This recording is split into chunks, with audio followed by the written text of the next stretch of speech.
जी, जय माता दी। स्वागत है आप सभी का हमारे चैनल पर। तो फ्रेंड, मैं आप सभी के बीच एक बहुत दर्द भरा बेटी सुहाग ललनवा तर्ज पर गीत सुनाने जा रही हूँ। सुनना जैसा भी लगे कमेंट में जरूर बताना।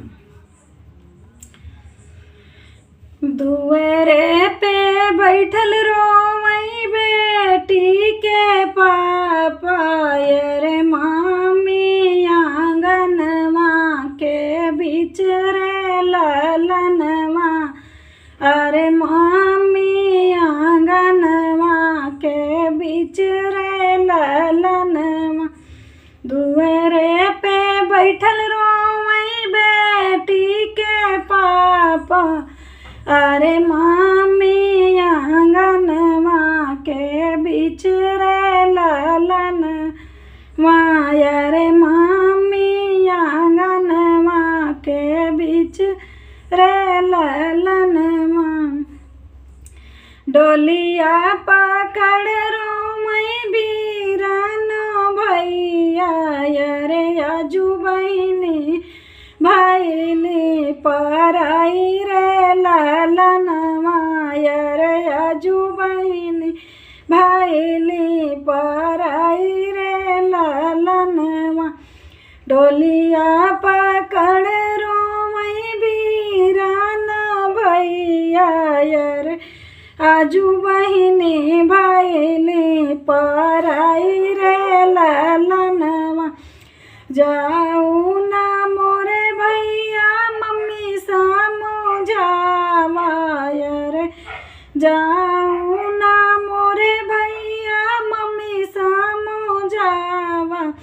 अरे पापा के लिया तू संभाली रे ललनवा। रे पापा के लिया तू संभाली रे ललनवा। फिर जब भैया समना भदौना, रे समना भदौना।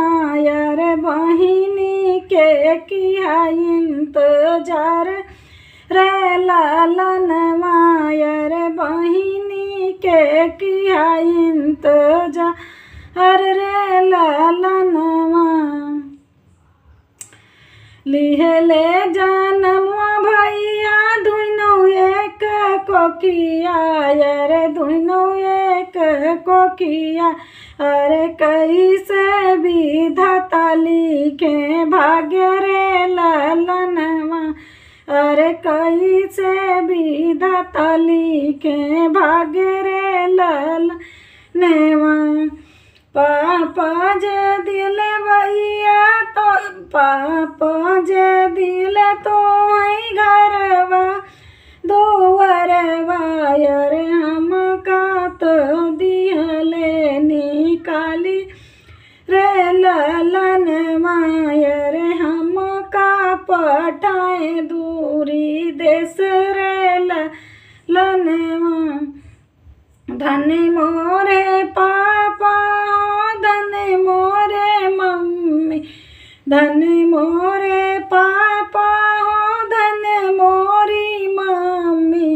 अरे कही देलू हमके पराई रे ललन माया। रे कही देलू हमका पराई रे ललन।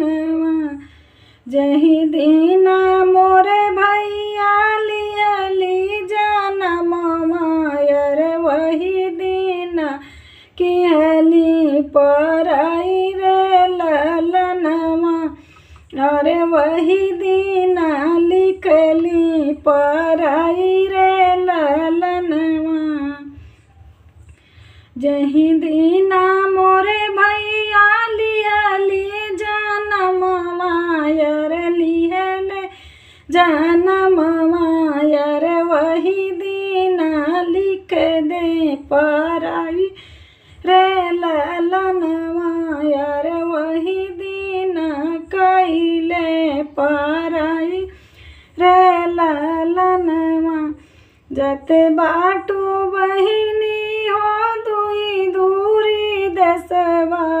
रे तू दूरी देश सवायर कई देलू घर सुन सन रे लालन मायर कई दिलू घर सुन सन रे लालन माँ तोहरे ने जोगे भैया लाई है पतोहिया यार लाई है पतोहिया यार भरी जई है घर बादू वर रे लालन मायर भर जई है घर बा दुआर रे लालन माँ तोहरे ने जोगे भैया लाई है पतोहिया यार घर भरी जई है घर